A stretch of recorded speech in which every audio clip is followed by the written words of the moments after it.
Hare Krishna students. So in this lecture हमने last lectures में complete करा था हमारा रिवीजन और अब हम शुरू करेंगे एक interesting chapter number 6। Please open to page number 31। Page number 31, chapter 6 about the Jurassic age. ये बहुत ही इंटरेस्टिंग चैप्टर है, आप सबको ये पढ़कर बहुत इंफॉर्मेशन मिलेगी and you all will enjoy as well. Okay, so आप सब अपनी बुक ओपन करिए, सब के सब आपके हाथ में पेन या पेंसिल रखिए और जैसे जैसे हम रीड करेंगे आप भी पैरेलली ऐसे करके हमारे साथ रीड करेंगे। ओके स्टूडेंट्स, हम पैराग्राफ वाइज रीड करेंगे and then I will be explaining each paragraph to you all. Okay, चलिए chapter number 6 about the Jurassic age. Jurassic age मतलब क्या होता है? जुरासिक एज मतलब वो वाला समय जब डायनासोर्स वर अलाइव। आप सबको पता है बहुत पहले, बहुत साल पहले dinosaurs, there were some animals जो dinosaurs, they were known as dinosaurs and they were real, but now they are extinct. Extinct मतलब अब वो खत्म हो गए हैं, अब उनके जैसा एनिमल एक भी नहीं है। मतलब अब हम उन्हें सिर्फ म्यूजियम्स में उनकी बोन्स को देख सकते हैं एज अ प्रूफ कि वो एक समय पे जिंदा थे, या तो फिर हम उसे टीवी पर देख सकते हैं, डिस्कवरी चैनल पर, या उनके बारे में पढ़ सकते हैं। These are known as extinct animals, जो एक समय पर जिंदा थे पर अब नहीं है। ऐसे ही एक बर्ड है जिसका नाम है डोडो। डोडो बर्ड भी एक्सटिंक्ट है। ओके, और अगर अब हमने ध्यान नहीं रखा तो हमारे जो टाइगर्स हैं वो भी एक्सटिंक्ट हो जाएंगे बहुत जल्दी।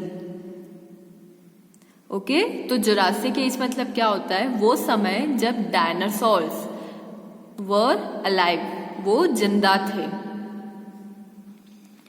About the lesson. This lesson is about the dinosaurs, the creature of the ancient time. But in the present age, no dinosaurs are left on the earth. देखिए डायनासोर्स के ऊपर आप लिख दीजिए are left on the earth. Have a trip to the museum with your parents and have a look and wonder about their size. Have a trip to museum. Museum क्यों बोला है? क्योंकि म्यूजियम में हमें उनकी बोन्स, उनका bone का structure देखने को मिलता है कि वो कितने बड़े थे। They were literally, for real, वो इतने बड़े होते थे dinosaurs. The present age is truly called the age of man, because man is the most intelligent creature of this world. It is their intelligence and that helps man to dominate and rule over the world, living kingdom, over the whole living kingdom. He has scaled the highest mountains, built bridges over the mighty rivers, and made his way through the deserts and the seas.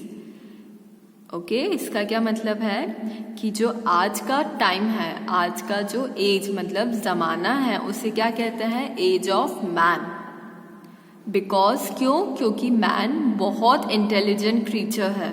मतलब अगर हम किसी भी creature से इस अर्थ के compare करें, मतलब देखिए इधर दो ही क्रीचर्स हैं, एक तो एनिमल्स और एक ह्यूमन बींग्स। तो अगर हम इन दोनों में कंपेयर करें तो human beings are the most intelligent creatures, और जो उनका इंटेलिजेंस है उसकी मदद लेकर ह्यूमन बींग्स ने इस पूरी दुनिया पर डोमिनेट करा है। डोमिनेट मतलब अपना राज्य जमाया है। ओके, अपनी ताकत दिखाई है। कैसे दिखाई है उन्होंने अपनी ताकत?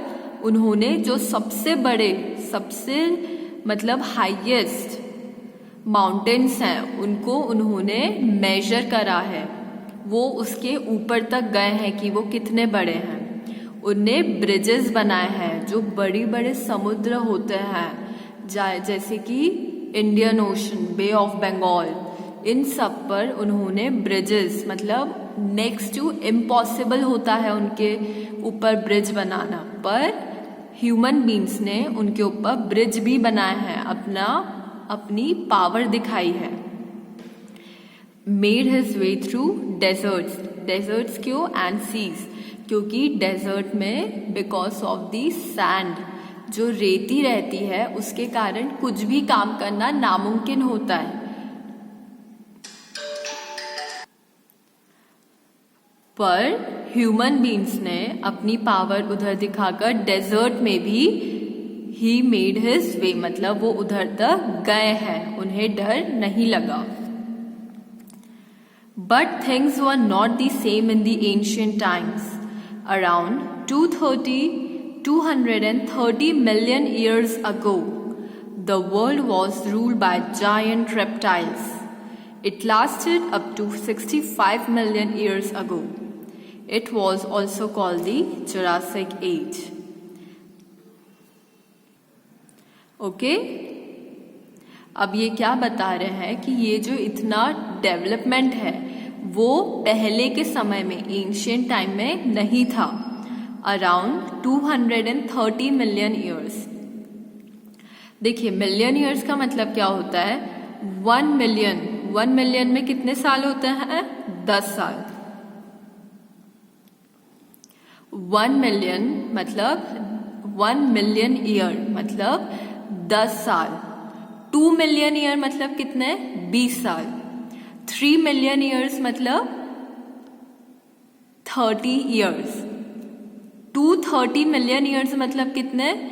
230 इंटू 10 मतलब 2300 ईयर्स बैक। इतने साल पहले ये जो दुनिया थी वो किससे, कौन उसे रूल करता था?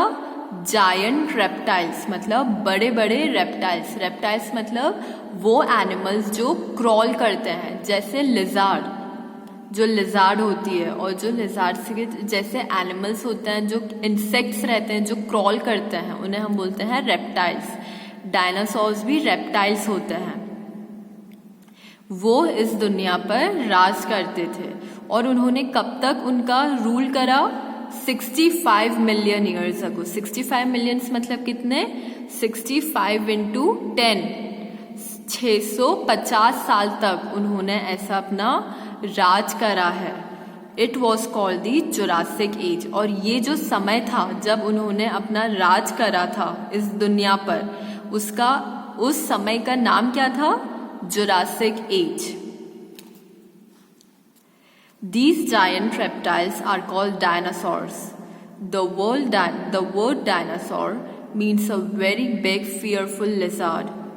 The dinosaurs were related to the present day crocodile and lizards. देखिए, डायनासोर्स रेप्टाइल्स होते हैं। रेप्टाइल्स में कौन कौन से एनिमल्स आते हैं? जो क्रॉल करते हैं, मतलब जो दीवार पर ऐसे क्रॉल करते हुए चलते हैं, जैसे लिजार्ड होती है। क्रोकोडाइल्स होते हैं। क्रोकोडाइल्स आप सबने देखा है टीवी पर, डिस्कवरी चैनल पर कैसे होते हैं।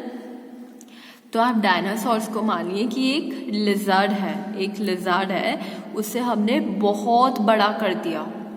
बहुत बड़ी लिजार्ड जो होती है, इतनी बड़ी, मतलब many feets high, approx 25 to 30 feets, और इतना डेंजरस एनिमल, उसे हम बोलते हैं dinosaurs. Okay, so from here we will continue in our next lecture. आप अपना ये चैप्टर इधर तक 3 पैराग्राफ्स आप रीड करके रखेंगे और आगे का we will continue in our next lecture. Okay students? Thank you so much. Hare Krishna.